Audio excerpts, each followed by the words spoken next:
Assalamu alaikum warahmatullah. Bismillahirrahmanirrahim. Today we will discuss the centripetal acceleration and centripetal force.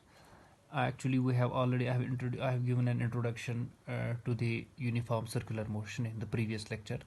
Now, carrying from that point, we will discuss the centripetal acceleration and centripetal force. तो देखो बेटा, जब एक point object move करता है along a horizontal circular path with a constant speed, तो आपको याद होगा मैंने लास्ट लेक्चर में भी कहा जो डायरेक्शन ऑफ वेलोसिटी वेक्टर होता है किसी भी इंस्टेंट पे which usually is represented by tangent to that circular path it changes with the time. यानी कि जब हम कहते हैं कि फॉर एग्जांपल अगर हम कहेंगे कि हमारे पास एक ऑब्जेक्ट है जो सर्कुलर पाथ में क्या करता है, जो सर्कुलर पाथ में रोटेट करता है, वो मूव करता है इन सर्कुलर पाथ। तो देयरफॉर हम देखते हैं इस सर्कुलर पाथ में जब ऑब्जेक्ट मूव करेगा विथ कांस्टेंट स्पीड, तो हम कहेंगे ऑब्जेक्ट इस सर्कुलर पाथ में कांस्टेंट स्पीड से मूव कर सकता है। अपना object can move in the circular path with a constant speed, but at the same time we can not say that object is moving with the constant velocity. Why? Because eight each and every point जो direction of velocity है ना circle पे वो change होती है, which is usually represent by velocity vector. अगर आप यहाँ पे देखो बेटा, the velocity vector will be in this direction, यानी the direction of velocity will be tangent at that point, है ना। तो इसी तरह अगर आप यहाँ पे देखोगे तो velocity vector would be like this, यहाँ पे देखोगे velocity vector would be like this, यहाँ पे देखोगे तो velocity vector would be like this. So at each and every point you will find the direction of velocity is changes. तो therefore velocity can not remain the constant, can not remain the uniform. While as चूंकि जो speed है, speed तो only magnitude पे depend करता है, तो magnitude तो यहाँ पे कांस्टेंट रहता है, तो therefore speed remains constant but velocity does not remain constant. वही मैं कह रहा हूँ कि जब एक पॉइंट ऑब्जेक्ट मूव करता है एक हॉरिजॉन्टल सर्कुलर पाथ में कांस्टेंट स्पीड से, अब आपको समझ में आएगा कांस्टेंट स्पीड मींस मैग्नीट्यूड है, ओनली मैग्नीट्यूड है विच मींस कांस्टेंट स्पीड से यहाँ पे मूव करेगा। लेकिन जो डायरेक्शन ऑफ वेलोसिटी वेक्टर है ना किसी भी इंस्टेंट पे, जिसको हम रिप्रेजेंट करते हैं टेंजेंट से टू द सर्कुलर पाथ किसी भी पॉइंट पे, ये हर किसी पॉइंट पे चेंज होता है, डायरेक्शन चेंज होती है टाइम के साथ साथ, ठीक है ना। तो विच मीन्स दैट कि जो यूनिफॉर्म सर्कुलर मोशन है ना, इसमें जो वेलोसिटी वेक्टर है ऑब्जेक्ट का वो चेंज होता है टाइम के साथ साथ। टाइम के साथ साथ अगर आप कहीं पे भी वेलोसिटी वेक्टर को देखोगे वो चेंज होता है। यहाँ पे देखो आप, इस टाइम पे वेलोसिटी वेक्टर इस डायरेक्शन में, राइट डायरेक्शन में है, अपर डायरेक्शन में है, लेफ्ट डायरेक्शन में, डाउन डायरेक्शन में है। तो therefore with time the velocity vector changes, indicating that uniform circular motion is an accelerated motion. क्योंकि इसमें वेलोसिटी चेंज होती है, वही होता है rate of change of velocity is called as acceleration. अभी हम यहाँ पे हमने देखा कि टाइम के साथ साथ वेलोसिटी वेक्टर चेंज होता है, तो विच मीन्स टाइम के साथ साथ वेलोसिटी चेंज हो रही है। तो इन जनरल जो यूनिफॉर्म सर्कुलर मोशन है ना वो क्या है, वो accelerated. This uniform circular motion usually is an accelerated motion.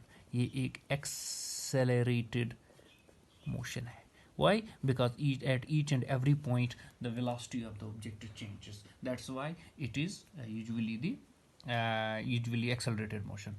Now the acceleration जो यहाँ पे प्रोड्यूस होती है एक ऑब्जेक्ट में, जो वहाँ पे यूनिफॉर्म सर्कुलर मोशन दिखा रहा है, उस एक्सेलरेशन को अब यहाँ पे हम कहेंगे centripetal acceleration. That's acceleration of an object undergoing uniform circular motion is called as centripetal acceleration. That's acceleration of an object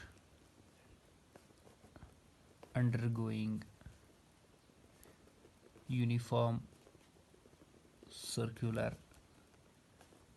motion is called as centripetal acceleration। ठीक है ना बेटा। तो देयरफॉर जो एक्सेलरेशन यहाँ पे प्रोड्यूस होती है यूनिफॉर्म सर्कुलर मोशन में, तो उस एक्सेलरेशन को हम क्या कहते हैं, उसको हम कहते हैं बेटा दिस सेंट्रीपिटल एक्सेलरेशन।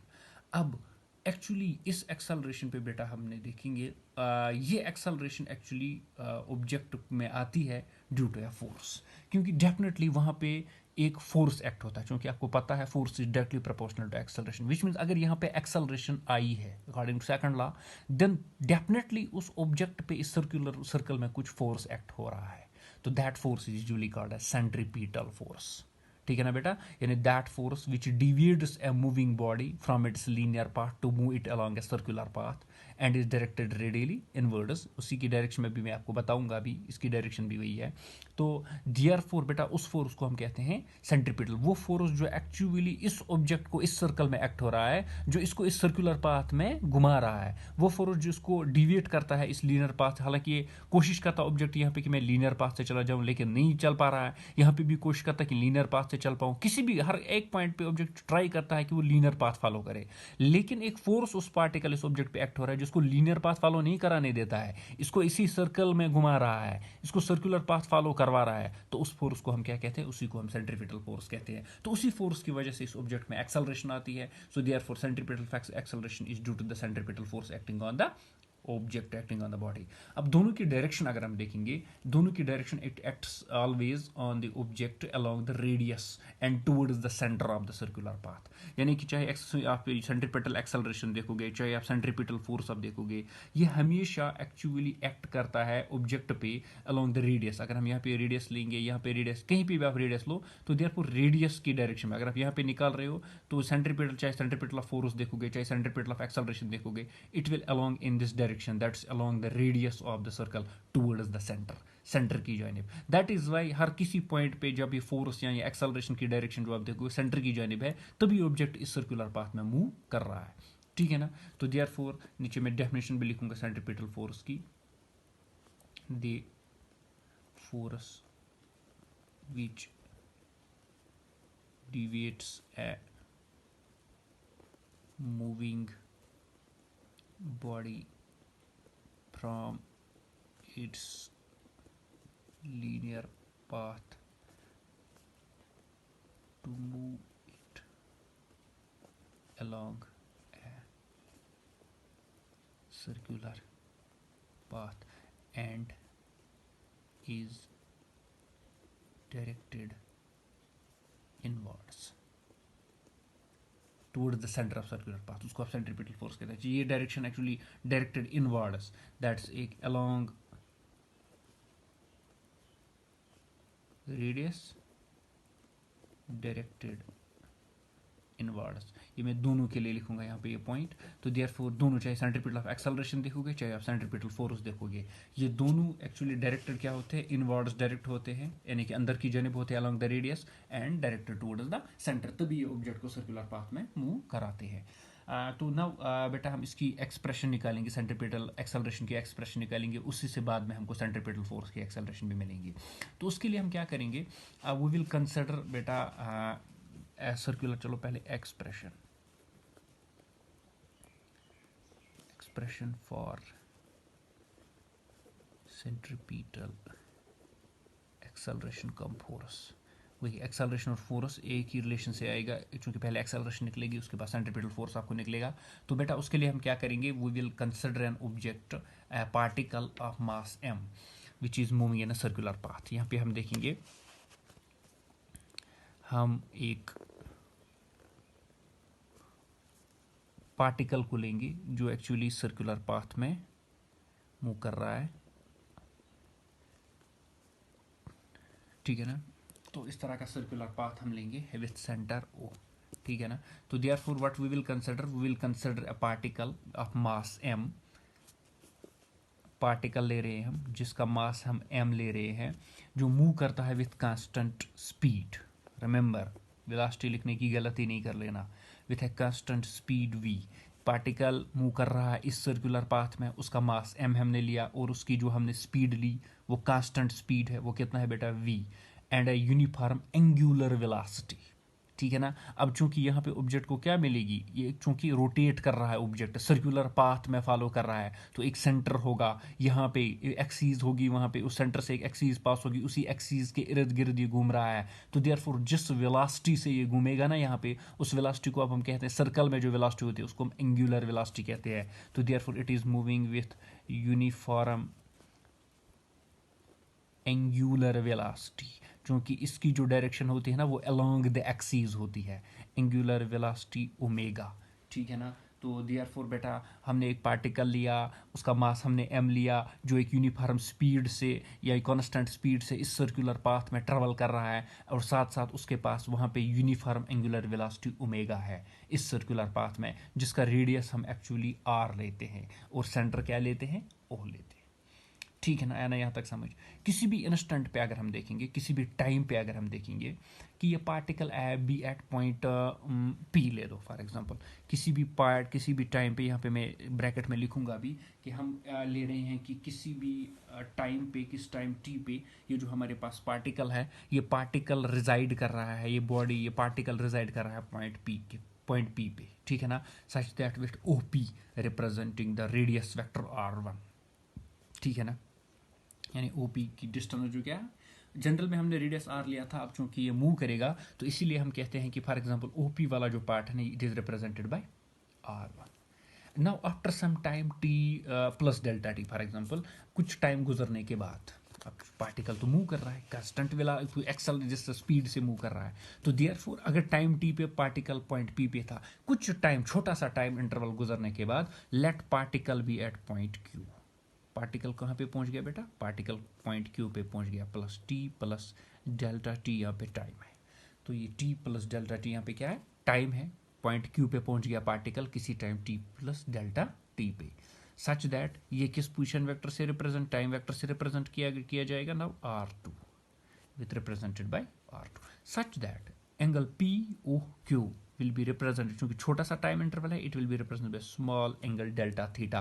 रिमेंबर, अगर आपको एंगुलर डिस्प्लेसमेंट याद होगा, isn't this actually a angular displacement traveler, that is equal to the angle traversed by the particle from initial to final position, so actually this delta theta represents the angular displacement traveled by the particle in time delta t, ठीक है ना। तो there for clearly यहाँ पे आपको एक और चीज़ भी यहाँ पे एक्चुअली याद रखनी है, क्योंकि चाहे r1 हो, जो मैग्नीट्यूड है ना, that's magnitude of r1 is equal to magnitude of r2 is equal to r, radius तो सेम है ना, चाहे आप ये वाला ले लो, क्योंकि सर्कल पे आप अगर आप कोई भी रेडियस लो तो वो सेम ही होता है। तो देयर फॉर जो मैग्नीट्यूड ऑफ r1 है बेटा, इट इज रेडियस वेक्टर है, दैट्स वाई मैग्नीट्यूड लिख रहा हूँ, r1 is equal to magnitude of r2 radius vector, simply equal to r। तो देयर एक्चुअल में रेडियस में मैंने आपको पहले ही कहा था कि रेडियस सर्कल आर का है, वही मैं यहाँ पे मेंशन दोबारा कर रहा हूँ। अब चूंकि पार्टिकल मूव कर रहा है बेटा सर्कल में, यूनिफॉर्म उसके पास स्पीड है, उसने कुछ सर्कल में कुछ एंगुलर डिस्प्लेसमेंट यहाँ पे ट्रेवल किया, या एंगुलर डिस्टेंस उसने यहाँ पे ट्रेवल किया, तो डेफिनेटली ऑब्जेक्ट के पास एंगुलर स्पीड होगी कि नहीं होगी, क्योंकि ऑब्जेक्ट सर्कल में मूव कर रहा है, तो देयर उसके पास होगी। Therefore angular speed of the particle, तो पहले हम एंगुलर स्पीड निकालेंगे पार्टिकल की, तो देयरफॉर बेटा that's omega is simply equivalent किसके बराबर होता है, एंगुलर स्पीड यहाँ पे होगा angular displacement, angular distance divide by that, so that time कितना लगा है पॉइंट पी से क्यू तक जाने में। अगर हम टाइम देखेंगे, यहाँ पे टी था, यहाँ पे टी प्लस डेल्टा टी था, तो टाइम लगा है डेल्टा टी, तो therefore it is delta theta divide by delta T, that's angular distance travelled by angular time, sorry not angular time, angular distance divided by time, short interval of time। तो बेटा this gives us the concept of angular speed। यहाँ से हम बाद में delta theta का value भी निकाल सकते हैं, डेल्टा थीटा किसके बराबर आएगा, ओमेगा डेल्टा टी, चूंकि बाद में हमें वो जरूरत आएगा। अब कहानी यहाँ तक थी, अब आगे देखो, अब स्पीड का कॉन्सेप्ट हो गया कि स्पीड इसमें यूनिफॉर्म है, तो देयरफॉर एंगुलर स्पीड हमने देखी वो कितनी, angular distance divided by time. लेकिन मसला है, क्योंकि जो वेलोसिटी हम लिखते हैं बेटा, वेलोसिटी इस सर्कुलर पाथ में कांस्टेंट नहीं रहती, because at each and every point the direction of the velocity vector changes, तो वो सेम नहीं रहता। हाँ, मैग्नीट्यूड सेम रहता है वेलोसिटी का मैग्नीट्यूड सेम रहता है, वो वही है जो आपके पास एंगुलर वो वही है जो आपके पास वहाँ पे जो स्पीड है ना, वो वही है, यानी यहाँ पे कांस्टेंट स्पीड वी हमने ली है ना, ये वेलोसिटी का मैग्नीट्यूड है, लेकिन डायरेक्शन चेंज हो रहा है। तो लेट हम क्या करेंगे, क्योंकि अगर पॉइंट पी पे आपने देखना है मुझे पॉइंट पी पे वेलोसिटी किस डायरेक्शन में होगी, तो सिंपली एट पॉइंट पी पे टेंजेंट डालना है, तो देयरफॉर जब हम टेंजेंट डालते हैं तो therefore this gives us the direction of velocity vector. इसी तरह पॉइंट क्यू पे टेंजेंट डालो, ये हमें देगा direction of velocity vector eight point Q. तो यहाँ पे लेट v1, ठीक है ना, ये हम लेंगे एंड इसी तरह let v2 be the velocity vectors of the particle at locations p and q। p and q location पे जो वेलोसिटी वेक्टर्स हम लेते हैं वो v1 एंड v2, चूंकि डायरेक्शन चेंज हो रहे हैं ना बेटा, खुद देख रहे हो आप, ये इस डायरेक्शन में इस डायरेक्शन में, बाकी मैग्नीट्यूड दोनों का सेम है। जितना ये होगा उतना ही यहाँ पे, क्योंकि वेलोसिटी जितनी स्पीड जितनी p पे होगी उतनी ही q पे होगी, क्योंकि यूनिफॉर्म वेलोसिटी स्पीड है लेकिन वेलोसिटी डिफरेंट है क्योंकि डायरेक्शन की वजह से। ठीक है ना, क्योंकि सर्कुलर मोशन में जो डायरेक्शन ऑफ वेलोसिटी वेक्टर है ना, किसी भी लोकेशन पे किसी भी पॉइंट पे it always acts along the tangent to that circular part at that location. है ना, जो ये आपके पास v1 एंड v2 है ना, इनको हम रिप्रेजेंट कर सकते हैं in magnitude and direction by tangents p a and p b। चलो ये नाम भी, सॉरी q b। तो देयरफॉर हम इन टेंजेंट्स को रिप्रेजेंट करते हैं p a and q b के साथ। ठीक है ना, तो जो पार्टिकल यहाँ पे मूव कर रहा है uniform speed, 1 second, uniform speed पे मूव कर रहा है। ठीक है ना, और यूनिफॉर्म स्पीड कितनी हमने ली है, v ली है। तो मुझे ये बताओ, ये जो लेंथस होंगे ना इन दो वेलोसिटी वेक्टर्स के, वो क्या होंगे, they will be same. Why? Because length represents, if you remember, length of a vector represents magnitude.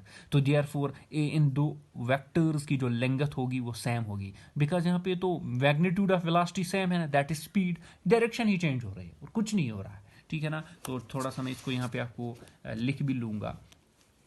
Late v1 and v2 be the velocity vectors, v1 and v2 be the velocity vectors of the particles at p and q। ठीक है ना, in circular motion the direction of velocity vector at a location is always along the tangent to the circular path, tangent to the circular path at that location,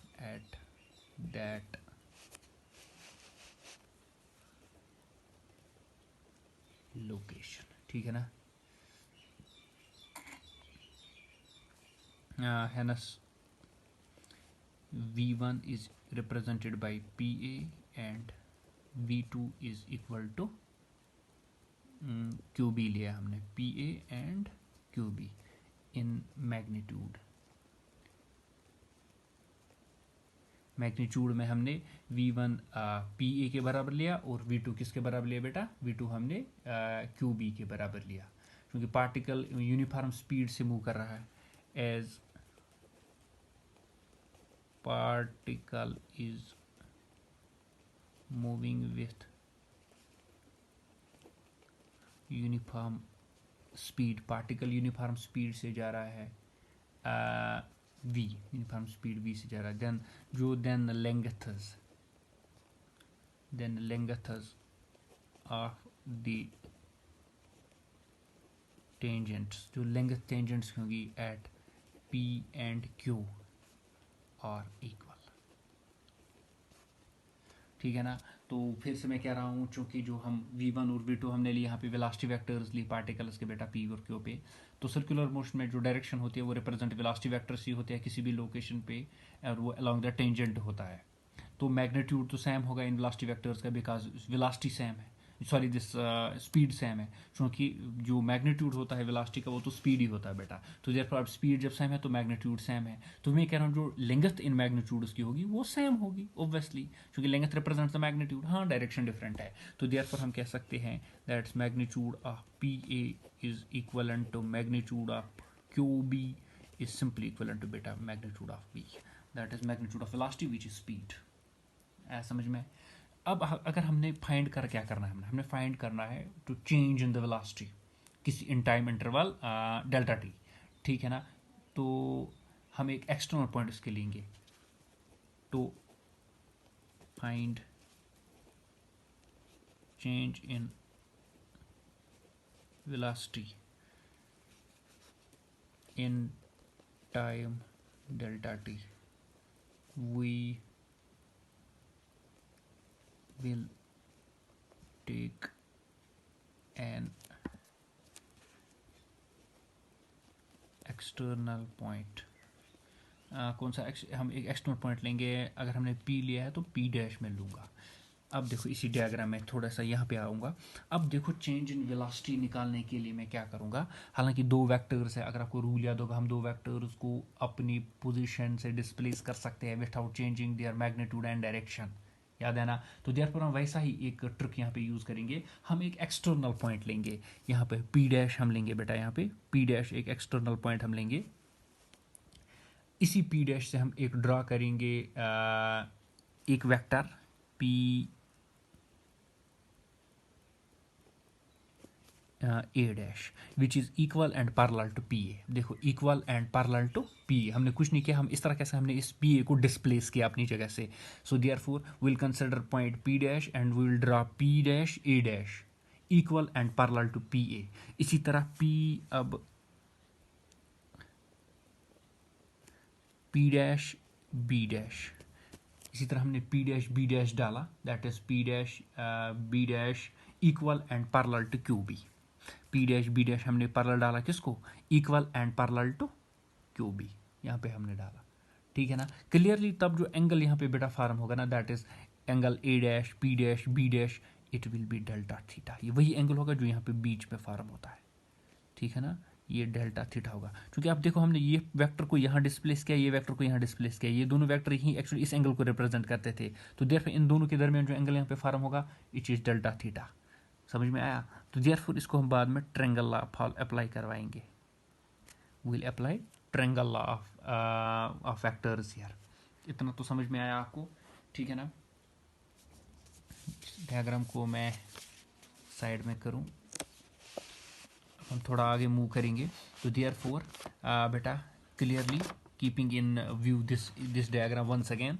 तो therefore हमने क्या किया, इन दो vectors, आप इस तरह हमने एक पॉइंट लिया, हमने एक दो वेक्टर्स डाले जो इक्वल एंड पैरेलल है इन दो वेक्टर्स को। तो जो इफेक्ट ये रिप्रेजेंट करते थे वही इफेक्ट ये रिप्रेजेंट करता था। अगर ये v1 है तो ये भी v1, अगर ये v2 है तो ये भी v2 है, ये डेल्टा थीटा है, ठीक है ना। तो एक्चुअली हमने ए डैश बी डैश ये हमने निकालना है। तो देयरफॉर उसके लिए, ये निकालने के लिए हम क्या करेंगे, हम इसमें ट्रायंगल लॉ निकालेंगे। तो ट्रायंगल लॉ जब हम निकालेंगे तो बेटा ये हमने इसमें रिजल्टेंट देखना है, रिजल्टेंट ओब्वियसली अपोजिट ऑर्डर का होता है। तो ये रिजल्टेंट है पी डैश बी डैश, क्योंकि यहाँ से वेक्टर स्टार्ट हुआ, यहाँ गया, यहाँ से अपोजिट वेक्टर ये मिला आपको। तो देयरफॉर हम लिखेंगे एज एंगल कितना था ये, A dash P dash B dash is equal to delta theta. Now from triangle law, अब ट्रायंगल लॉ फिर से थोड़ा सा मैं इसको फोल्ड करूं ताकि आपके सामने ये रहे।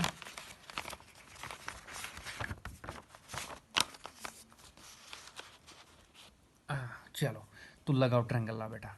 तो जब आप ट्रायंगल लॉ इसमें लगाओगे तो ट्रायंगल लॉ क्या लगेगा, पी डैश बी डैश, ये है ना रिजल्टेंट, किसके बराबर है, तो सिंपली बराबर है P dash A dash plus A dash B dash, है ना बराबर।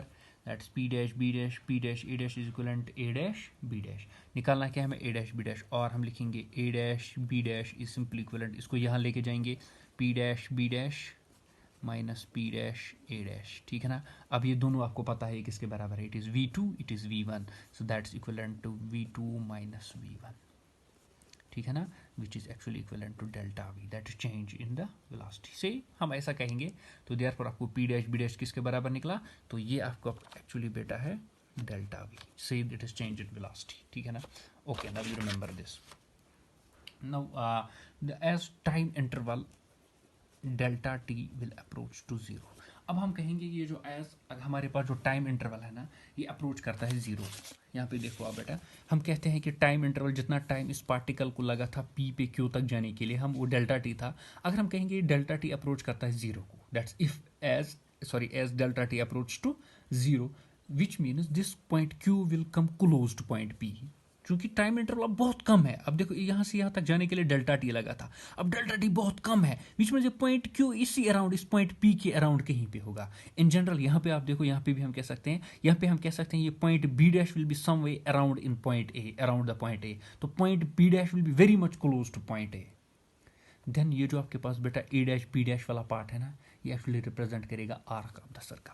ये एक्चुअली क्या करेगा, represent arc of a circle. ये एक्चुअली एक आर्क रिप्रेजेंट करेगा, है भी आर्क। अगर आप यहाँ पे गौर से देखोगे, ये पी क्यू एक्चुअली बीच में क्या था, ये एक आर्क था, यहाँ पे हमने इसको स्ट्रेट किया था ट्रेंगल के लिए, तो एक्चुअली ये आर्क है यहाँ पे। तो वही हम कह रहे हैं कि जब actually point Q very much close होगा point P, which means point B dash is very close point A, किस कब, जब टाइम इंटरवल बहुत छोटा होगा, तो देयरफॉर उस वक्त एक्चुअली ये जो आपके पास लाइन है, ये एक्चुअली एक आर्क रिप्रेजेंट करेगा, ठीक है ना। विथ रेडियस यहाँ पे उतना क्या होगा, v1 v2 ये किसके बराबर है, v के बराबर है। तो देयरफॉर उस टाइम जो आपके पास एंगल है ना, ये एंगल ये किसके बराबर आएगा, तो देयरफॉर एट दैट टाइम, चलो मैं थोड़ा सा लिख लूँ, as delta T approach to zero, B dash, चलो मैं यही एक लिखूंगा, बी डैश या A dash lies close to A dash, then a dash b dash can be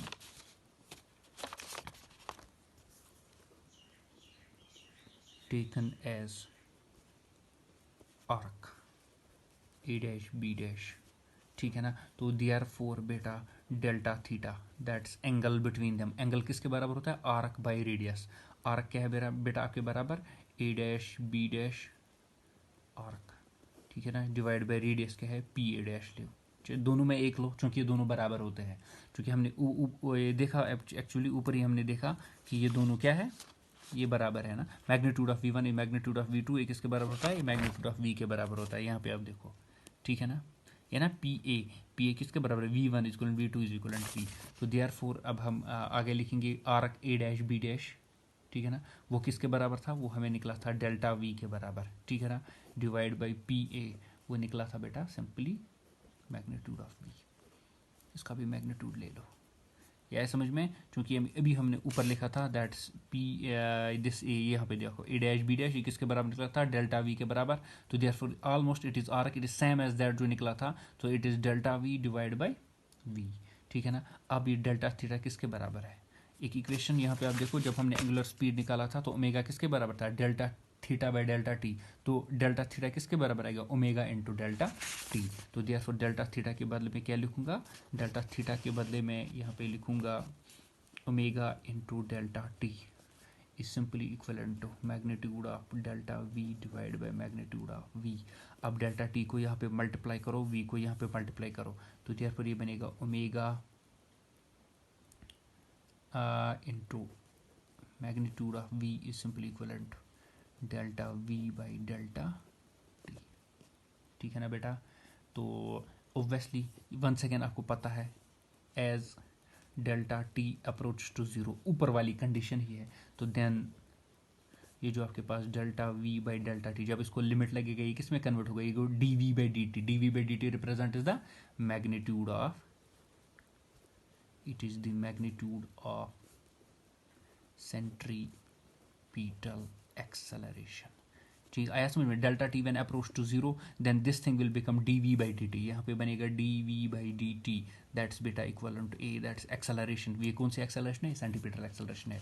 तो देयरफॉर सेंटीपीटल एक्सेलरेशन आपको किसके बराबर आई बेटा, it is omega into V. अब ओमेगा, ओमेगा किसके बराबर है आपको पता है, सॉरी यहाँ वी किसके बराबर है, as v is equivalent omega into R. कल आपने एक रिलेशन पढ़ी, relation between angular speed and angular speed and linear speed, या relation between angular velocity and linear velocity one and the same thing. तो therefore v को हम replace करेंगे omega are से, तो a आपको मिलेगा ओमेगा स्क्वायर आर, ये आपको एक रिलेशन मिलेगी ओमेगा स्क्वायर आर।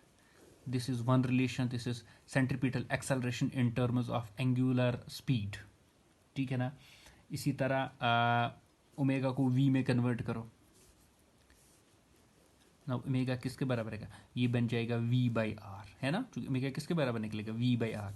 तो बेटा आपका जो a है ये किसके बराबर आएगा, a will be equivalent, omega को अपना वैल्यू दो, ये बनेगा v square by R square into R, एक R cancel, it is v square by R, This is another relation, that's centripetal acceleration is v square by r.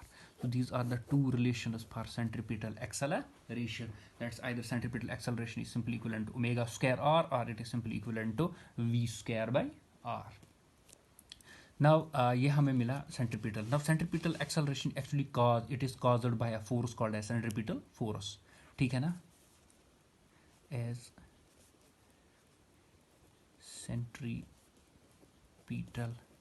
acceleration is caused by a force called as centripetal force. तो direction बाद में देखेंगे उसकी. तो that centripetal force as निकालने के लिए F is equivalent m into A है ना, मास इंटू एक्सेलरेशन. अब एक्सेलरेशन दी हुई है तो therefore F simply will be equivalent m into A को अपना वैल्यू दो, it is v square by r. तो देयरफॉर दिस इज बेटा the expression for centripetal force, that's F is equivalent mv square by r. You already know that.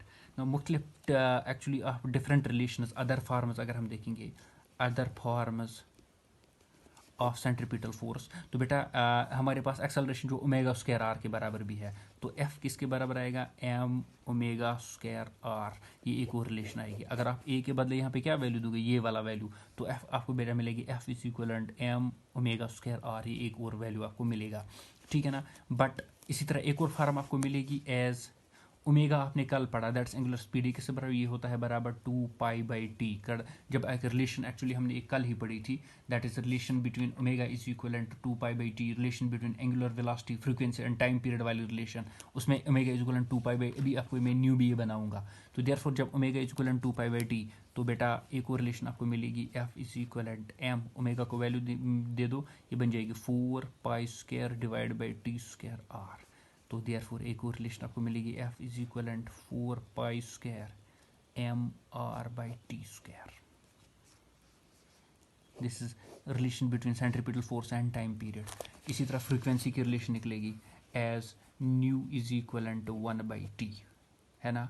तो therefore 1 by T new के बराबर है, तो 1 by T square new square के बराबर आएगा. तो देयरफॉर एक और रिलेशन आपको मिलेगी F is equivalent 4 pi square M R nu square, है ना. चूंकि वो 1 बाई टी यहाँ पे टी स्क्वायर, तो न्यू स्क्वायर. तो therefore this is relation of between centripetal force and that of the frequency. तो therefore these were different forms of the centripetal force. Now direction की बात अगर हम करेंगे, both direction of centripetal acceleration या centripetal force की direction देखेंगे. अगर पहले हम सेंट्रिपिटल एक्सेलरेशन की बात करेंगे, it is always the same as that of the change in velocity. जो डायरेक्शन है ना इसकी, ये एक्चुअली उसी डायरेक्शन में होती है जिस डायरेक्शन में एक्चुअली ऑब्जेक्ट अपनी वेलोसिटी चेंज करता है. मगर चूंकि जब हमने ऊपर कंडीशन देखी कि कंडीशन में हमने देखा कि डेल्टा टी डिक्रीजेस, यानी जो डेल्टा टी हम जीरो यहाँ पे लेते हैं, तो हम क्या कहते हैं, ओब्वियसली जो डेल्टा टी यहाँ पे होता है, डेल्टा टी डिक्रीज करता है. ऑब्जेक्ट जब पी से क्यू तक जाता है, हम डेल्टा टी टाइम लेते थे. अब जब हम डेल्टा टी को डिक्रीज करते हैं, तो जब डेल्टा टी डिक्रीज हुआ, तो विच मीन्स ये डेल्टा थीटा भी डिक्रीज हो जाएगा ऑब्वियसली. चूंकि जब क्यू नीचे चला आ रहा है पी के नज़दीक, तो obviously delta theta also decreases, due to which जो change in velocity it becomes more and more perpendicular. जो यहाँ पे चेंज इन वेलोसिटी होता है बेटा, जो चेंज इन वेलोसिटी यहाँ पे होता था, it becomes more and more perpendicular to the velocity vector. समझ आया बेटा. तो चेंज इन वेलोसिटी अगर हम देखेंगे, यहाँ पर नीचे आ रहा है point object, angular displacement is decreasing. तो एंगुलर डिस्प्लेसमेंट जब डिक्रीज हुआ, तो जहाँ पे change in velocity becomes more and more perpendicular to velocity vector. समझ में आया. तो when delta T approach to zero, जब आप डेल्टा टी कंप्लीटली अप्रोच हो गया जीरो को, तो change in velocity that is delta V, it becomes perpendicular to the velocity vector. ये सीधा इस पे क्या क्या बनेगा, इट बिकम्स, ये सीधा उस वक्त परपेंडिकुलर, ये जो चेंज इन वेलोसिटी परपेंडिकुलर बनेगा सीधा इस वेलोसिटी वेक्टर v1 इस वेलोसिटी वेक्टर को जनरल में. ठीक है ना. अब आपको पता है as velocity vector of the particle at किसी भी इंस्टेंट पे आप देखोगे, it acts along the tangent to the circular path. तो देयरफॉर जब ये टेंजेंट सर्कुलर पाथ पे है, अब जो वेलोसिटी वेक्टर इसको परपेंडिकुलर, चाहे आप यहाँ पे परपेंडिकुलर देखो इनवर्ड्स, यहाँ पे परपेंडिकुलर देखो इनवर्ड्स. ठीक है ना. तो देयरफॉर ये जो चेंज इन वेलोसिटी है ना, सेंट्रिपिटल एक्सेलरेशन वेक्टर जो है ना, it acts along the radius of the circular path किसी भी पॉइंट पे and directed towards the centre of circular path. तो डायरेक्शन इन जनरल में आपने याद रखनी है. जो डायरेक्शन, चाहे आप सेंट्रिपिटल एक्सेलरेशन की बात करोगे या सेंट्रिपिटल फोर्स की बात करोगे, द डायरेक्शन जो इन दोनों की होती है ना, वो अलोंग द रेडियस वेक्टर होती है और डायरेक्टेड इनवर्ड्स होती है. ठीक है ना। तो आप इसी तरह फॉर एग्जांपल आप जल्दी जल्दी में अगर आपको देखोगे भी कुछ एग्जांपल्स भी आप सेंट्रीपिटल फोर्स याद रख सकते हो। फॉर एग्जांपल एक चीज़ आप एक एग्जांपल आप खुद भी कर सकते हो प्रैक्टिकली। आप एक स्टून लो, उसको टाई करो with one and of the string, यानी एक रस्सी ले लो थोड़ी सी, उस रस्सी के एक एंथ में क्या एक पत्थर बांधो ना, उससे क्या करो, move the stone in A circular path, इसको घुमाओ अपने हाथ से, दिस रस्सी के अदर किनारे को पकड़ो और उसको घुमाओ हवा में, ठीक है ना। अदर एंड अपने हाथ में ले लो और एक साइड में पत्थर घुमाओ इसको। तो देयरफॉर जो नेसेसरी सेंट्रीपिटल फोर्स है ना, जो ज़रूरत है इस पत्थर को इस सर्कुलर पाथ में मूव करने के लिए, वो कौन प्रोवाइड करता है? Provide by tension in the string, जो एक्चुअली आपका हाथ प्रोवाइड कर रहा है उस टेंशन में। तो आप ऐसे घुमाते हो जब उसको, तो देयरफॉर जब आप उसको घुमाते हो तो बेटा जब घुमाने की वजह से वो पत्थर कहाँ है? सर्कुलर पाथ में रहता है। तो एक्चुअली इस सर्कुलर पाथ में रहने के लिए पत्थर को जो सेंट्रीपिटल फोर्स की जरूरत होती है वो tension in the string provide करता है, जो एक्चुअली आपका हाथ देता है। जैसे ही आप इसको छोड़ोगे रस्सी किसी भी पॉइंट पे, आप देखो वो पत्थर वहाँ पे टेंजेंशियली भागेगा, लाइक दिस। यहाँ पे हम घुमा रहे हैं इसको, अगर आपने इस पॉइंट पे इसको छोड़ दिया तो वो एक्चुअली क्या मूव करेगा, तो वो as soon as the V will left as the free end of the string is left, the stone flies off tangentially due to the inertia of direction. Inertia of direction की वजह से क्या tangentially वो भागता है। इसी तरह जो ग्रेविटेशनल फोर्स ऑफ अट्रैक्शन होता है बिटवीन सन एंड अर्थ, वो प्रोवाइड करता है necessary centripetal force for the earth to move along the sun. यानी कि अगर हमारी ज़मीन इस वक्त सन के इर्द गिर्द घूम रही है सर्कुलर पाथ में, तो बेटा एक्चुअली वो सेंट्रीपिटल फोर्स की वजह से, लेकिन यहाँ पे centripetal force gravitational force between sun and earth provide करता है। या इसी तरह इलेक्ट्रॉन की बात आप करोगे, इलेक्ट्रॉन भी रिवॉल्व करता है न्यूक्लियस के इर्द गिर्द एक सर्कुलर पाथ में। वहाँ पे actually Coulomb's force actually provide करता है necessary centripetal force between the electron and the nucleus, ठीक है ना। तो वो एक्चुअली वहाँ पे सेंट्रीपिटल फोर्स को प्रोवाइड करता है, जिसकी वजह से वो सर्कुलर पाथ में मूव करता है। तो आमतौर पर सेंट्रीपिटल फोर्स कोई नया काइंड ऑफ फोर्स नहीं है, it not a new kind of force, actually वहाँ पे जनरेट होता है, ठीक है ना। तो देयरफॉर बेटा in general these were certain examples of this centripetal force and centripetal acceleration contained in it. Now in the next lecture we'll see dynamics of it, then centrifugal force थोड़ा सा हमने डिस्कस करना है, और specially some examples हमने देखनी है, some examples of circular motion, वो इंपॉर्टेंट है।